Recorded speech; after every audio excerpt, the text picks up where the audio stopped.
Selamat pagi, kembali lagi kita bertemu di hari ini kita membahas tentang backup dan recovery. Next. Nah, backup adalah tindakan pencegahan yang dilakukan untuk berjaga-jaga apabila data mengalami kerusakan atau hilang. Jadi proses backup ini dilakukan sebelum terjadinya kerusakan atau kehilangan. Ini merupakan tindakan pencegahan ya. Nah, kegagalan dan kerusakan data atau kehilangan data ini bisa terjadi antara lain akibat dari aliran listrik yang putus, kesalahan operator, human error ya, kesalahan perangkat lunak, atau disk rusak, itu bisa menyebabkan data atau hilang atau rusak. Nah, itulah fungsinya backup tadi. Sebelum itu terjadi, maka kita harus melakukan backup dulu. Sedangkan recovery adalah proses pemulihan data dan sistem apabila terjadi masalah. Next. Backup ini apa yang terjadi jika non-volatile storage seperti RAM itu mengalami crash. Nah, padahal semua transaksi yang sedang dieksekusi ini disimpan pada memori utama. Semua active log, disk buffer juga disimpan di main memory. Solusinya itu adalah dengan kita melakukan backup. Backup ini dilakukan dengan menyimpan salinan basis data dan sistem log hingga batas tertentu ke volatile storage. Next. Nah, database backup ini database yang sudah sangat besar, itu tentu akan sulit untuk kita melakukan backup dengan sendirinya, karena basis data bisa direstore dengan menggunakan sistem log, maka sistem log inilah yang perlu di backup sesering mungkin. Jadi nggak usah basis data yang besar tadi kita backup terus, karena dia ukurannya besar, jadi sulit untuk kita backup per jam, itu per hari itu sulit ya.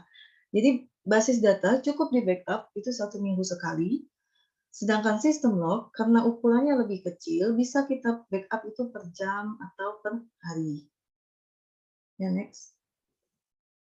Jadi ada yang namanya remote backup. Dia menyimpan data backup di tempat yang lain baik secara online ataupun offline. Remote backup ini terpisah dengan dengan site primernya. Dia merupakan site sekunder yang terpisah dengan site primernya. Disebut juga site sekunder ini ya. Dia merupakan remote backup itu jarak jauh. Jadi site remote backup ini harus terus kita sinkronisasi dengan primer begitu terjadi perubahan pada site yang primer. Nah, site remote backup ini harus secara fisik dia terpisah dengan yang primer. Next. Nah, kita masuk ke recovery. Lanjut. Nah, dalam di BMS ini harus menyediakan fasilitas untuk recovery yang cepat setelah terjadi suatu kegagalan. Setiap transaksi yang disubmit ke DBMS untuk dieksekusi, DBMS harus memastikan bahwa setiap operasi pada transaksi sukses dijalankan dan efeknya itu direcord secara permanen ke dalam basis data. Atau transaksi gagal dan tidak meninggalkan jejak apapun pada basis data. Next. Nah, penyebab kegagalan transaksi itu antara lain yang pertama adanya kontrol konkurensi. Nah, apabila transaksi tidak memenuhi syarat serializability atau jika beberapa transaksi berada pada kondisi deadlock. Yang kedua ada error lokal yang dideteksi oleh transaksi. Ini terjadi apabila ada kondisi yang harus dipenuhi namun tidak dapat terpenuhi, ini menyebabkan transaksi dibatalkan. Yang ketiga ada error transaksi atau error sistem.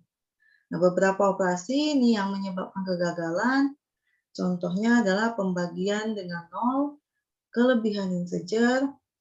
Yang keempat ada error sistem software. Ini terjadi apabila penghentian DBMS secara abnormal. Next. Nah, penyebab kegagalan selanjutnya ada namanya crash karena malfungsi hardware.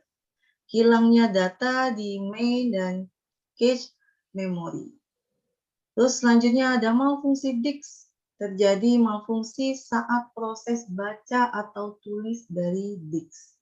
Yang terakhir ada bencana dan bencana alam. Seperti kebakaran, gempa bumi, terus tadi aliran listrik yang putus, sabotase, terus ada virus komputer juga bisa menyebabkan kegagalan dalam transaksi. Next. Nah, contoh masalah transaksi. Update data yang dilakukan oleh DBMS itu tidak secara otomatis ditulis ke dalam disk. Ada delay antara proses commit dan proses tulis yang sebenarnya di disk. Contohnya ini ada pembelian barang ya. Nah, yang pertama adalah kita ubah record customer dengan data order yang baru. Di order ya. Yang kedua, ada record salesperson dengan data order yang baru. Yang ketiga, ada insert order baru ke dalam basis data, terus stop. Next. Ini ilustrasinya, kondisi awal sebelum transaksi. Ya, ini terus customer, ini salesperson-nya. Lanjut ini ordernya, yang pertama, ini kan ubah record customer pada data order yang baru. Berhasil nih. Kita input yang baru berhasil. Yang kedua, ubah record salesperson dengan data order yang baru. Yang pertama tadi customer ya. Yang kedua adalah salesperson dengan order yang baru. Berhasil juga. Namun, pada operasi yang ketiga gagal, insert order baru ke dalam basis data. Dia nggak berubah. Berarti dia gagal. Yang order yang baru nggak masuk ke dalam basis data. Next. Nah, basis data tersebut tidak akurat sehingga customer ini yang menyebabkan bahwa customer ini terima invoice untuk barang yang nggak pernah terkirim karena dia nggak masuk ke basis data tadi kan ordernya. Terus salesman mendapat komisi untuk barang yang tidak pernah diterima oleh customer. Jadi sebaiknya seluruh operasi dari start hingga stop dianggap sebagai suatu transaksi dan tidak akan komit hingga mencapai tahap stop. Nah, ini bahaya ya, karena dia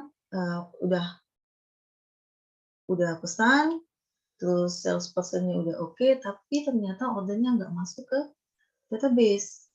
Jadi dia customer tadi, dia nggak nerima barang, begitu juga salesman-nya menerima komisi, tapi dia customer nggak pernah terima barang tersebut.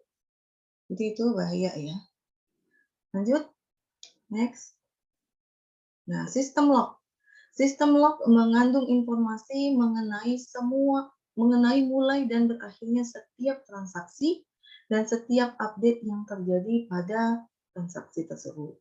Informasi ini bisa digunakan untuk recover dari kegagalan transaksi. Log disimpan pada disk namun pada tempat yang berbeda dengan basis data. Log ini dia terpisah dengan basis data.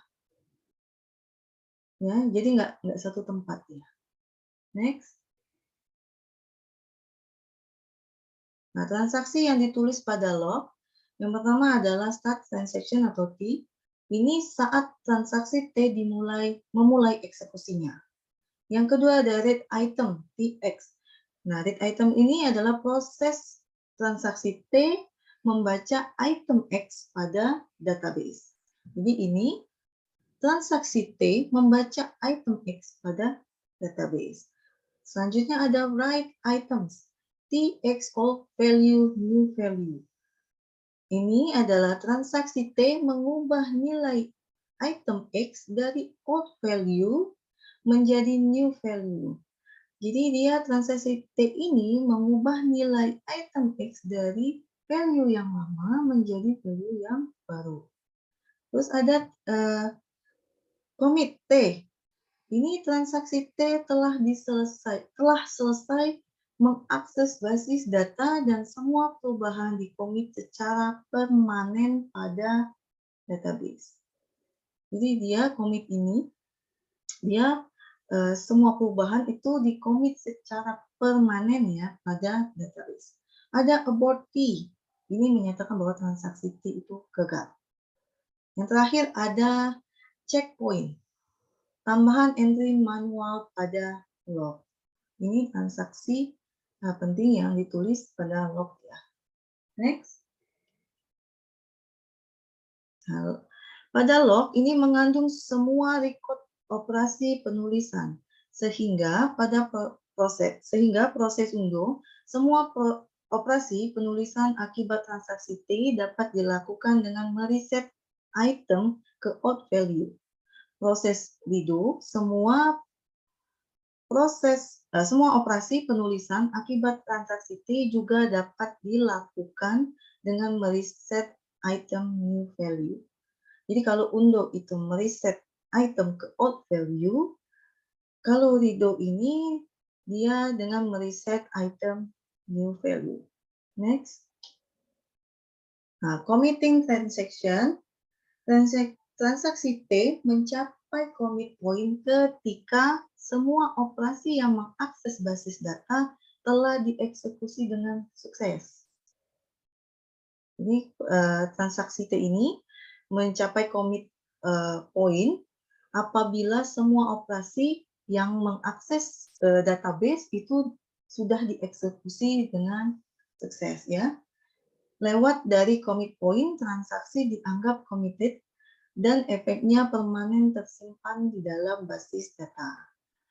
Commitment selalu melibatkan penulisan entry commit ke log dan menyimpan log ke dalam disk. Pada saat terjadi crash, database management system akan mencari start transaction di entry yang belum memilih commit entry. Next. Nah, ada force writing. Log harus disimpan pada disk. Saat terjadi crash system, hanya log entry saja yang telah ditulis pada disk yang akan digunakan pada proses recovery. Mengapa? Karena isi main memory seringnya hilang. Jadi dia hanya log entry yang udah ditulis pada disk yang akan digunakan pada recovery. Jadi sebelum transaksi ini mencapai commit point, setiap bagian log yang belum ditulis ke disk harus ditulis. Proses ini disebut force writing. Jadi dia harus ditulis dulu. Setiap bagian log yang belum ditulis ke disk itu harus ditulis dulu sebelum transaksi itu mencapai commit point. Selain proses commit, log ini juga biasanya ditulis saat log buffer telah keadaan penuh. Ya. Next. Checkpoint tadi ya. Recovery Manager bertanggung jawab melakukan operasi redo dan undo yang tersimpan dalam log. Tetapi tentu saja tidak semua operasi ini memerlukan redo dan undo. Jadi Recovery Manager perlu menentukan mana aja yang perlu recovery, mana aja yang enggak. Jadi tugas Recovery Manager ini dia menentukan mana sih yang perlu recovery, mana yang enggak. Nah, hal ini diatasi dengan menulis entry log yang dinamakan checkpoint entry. Internal antar checkpoint bisa berupa yang pertama ada internal waktu, yang kedua banyaknya transaksi committed sejak checkpoint sebelumnya. Next. Nah, operasi pada menulis checkpoint, ada beberapa operasi yang bisa dilakukan saat melakukan checkpoint. Yang pertama adalah menunda eksekusi transaksi secara temporer. Yang kedua, force writing semua committed dari database buffer ke disk. Yang selanjutnya, tulis satu checkpoint record ke log.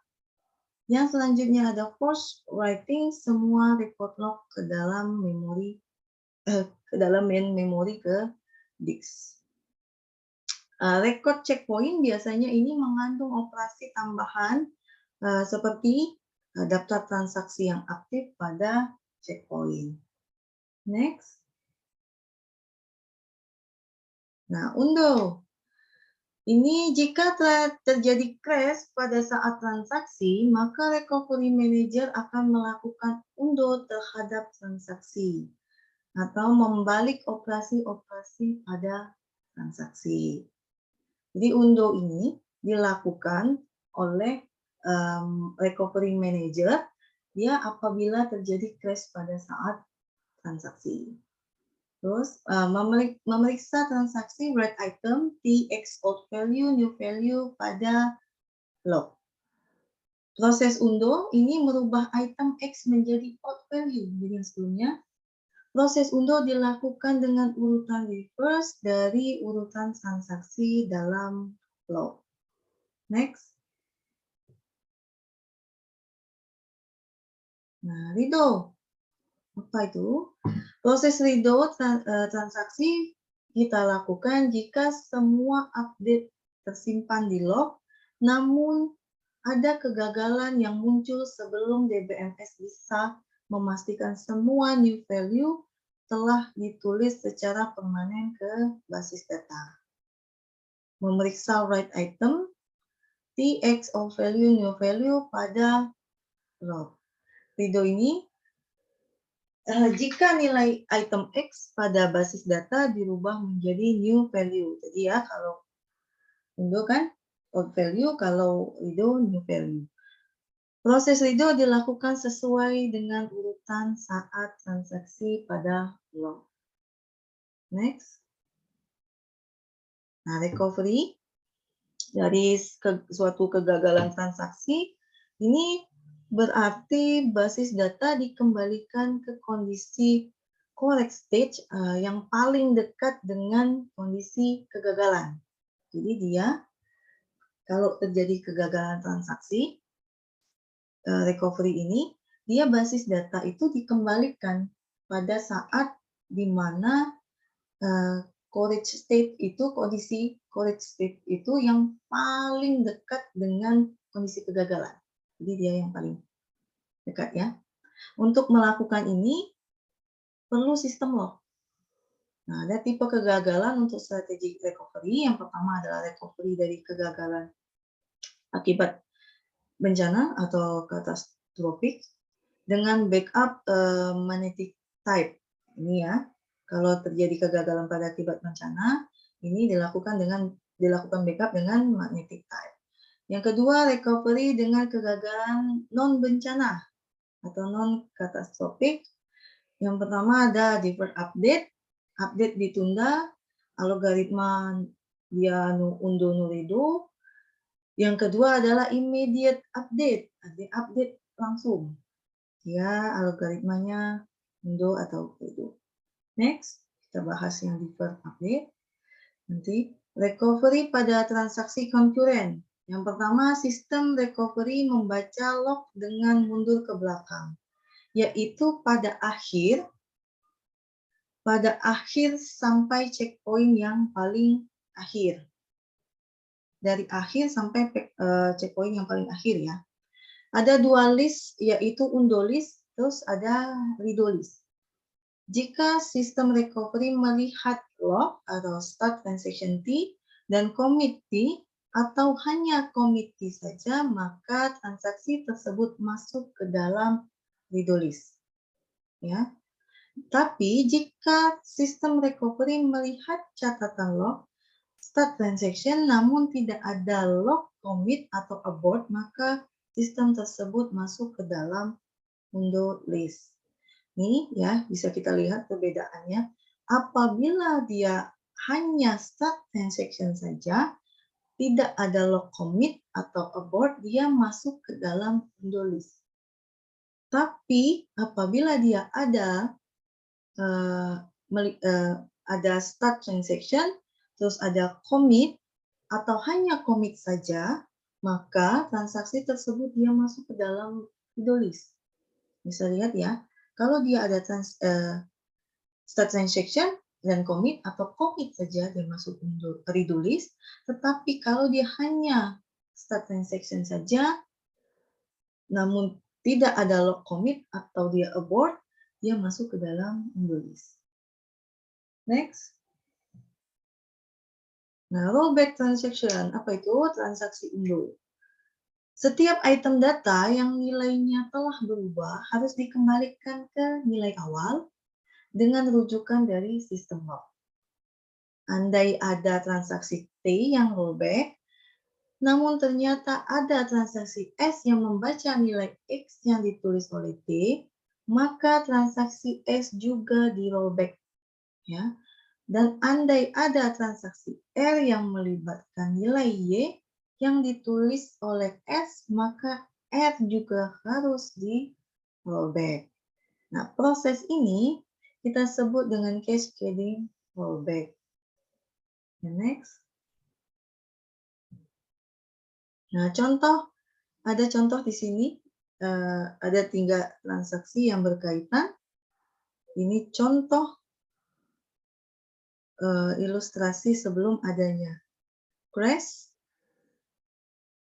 Ini sistem log pada saat terjadi crash. Nah, T3 ini rollback karena dia tidak bisa mencapai commit point ketika sistem crash itu terjadi. Nah, T2 dia rollback karena dia membaca value pada item B yang ditulis oleh T3. Yang next. Langkah-langkah deferred update. Nah, balik. Nah, ada deferred update. Yang pertama itu menunda proses update ke basis data hingga transaksi menyelesaikan eksekusinya dengan sukses dan mencapai commit point. Selama eksekusi transaksi, update hanya disimpan di log dan di transaction workspace. Setelah transaksi tersebut mencapai commit point dan log force writing to disk, nah barulah update disimpan ke dalam basis data. Sebelum transaksi mencapai commit point dan log force written to disk, dia hanya disimpan di log saja. Dan dalam transaction workspace. Tapi setelah transaksi tersebut sampai ke commit point dan log force written disk, barulah dia disimpan ke basis data. Jika transaksi gagal sebelum dia mencapai commit point, tidak perlu melakukan operasi undo karena transaksi tersebut belum menimbulkan efek apapun pada basis data. Jadi belum ada efek apapun pada basis data kalau transaksi gagal sebelum mencapai commit point. Jadi kalau dia nggak capai commit point, nggak perlu undo karena dia nggak ngefek apapun pada basis data. Yang next. Nah, langkah-langkah deferred update ini ada yang pertama ya, itu ketika transaksi itu dimulai, tulis entry start transaction pada log. Yang pertama ini ya, langkah pertama. Yang kedua, ketika operasi melibatkan perubahan nilai basis data, tulis entry write item tx all value new value pada log. Yang ketiga, langkah ketiga, ketika transaksi telah selesai dan akan di-commit, tulis record commit T pada log. Tulis semua log record pada D. Langkah yang keempat, transaksi di-commit dengan menggunakan log dan untuk mengupdate basis data namun tidak segera.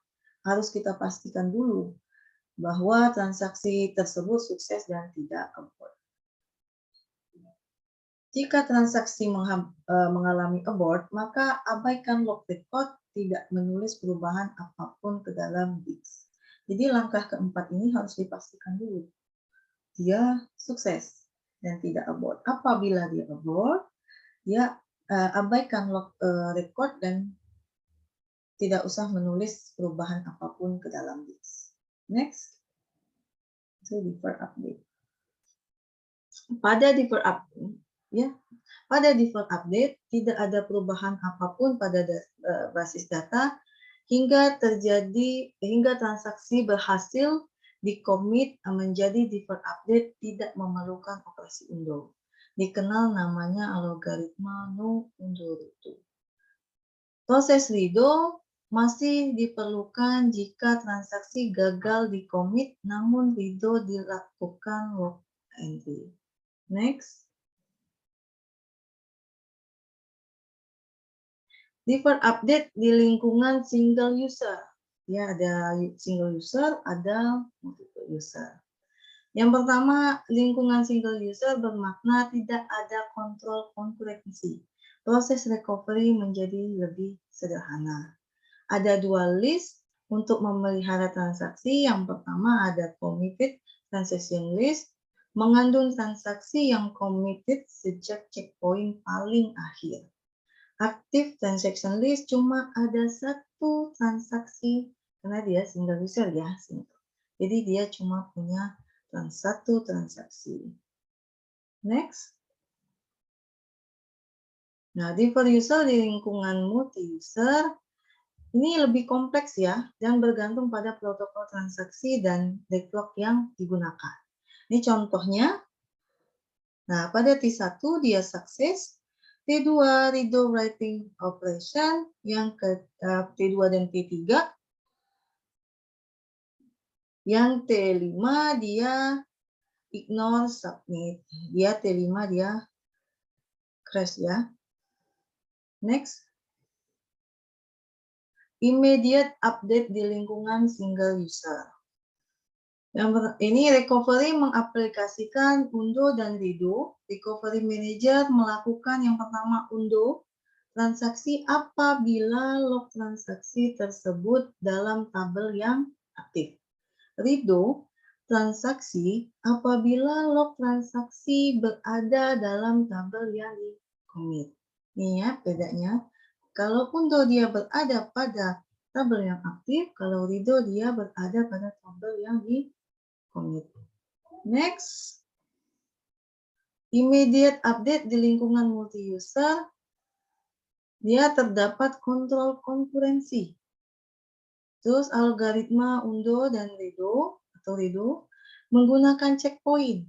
Recovery manager melakukan undo transaksi apabila transaksi tersebut dalam tabel yang aktif.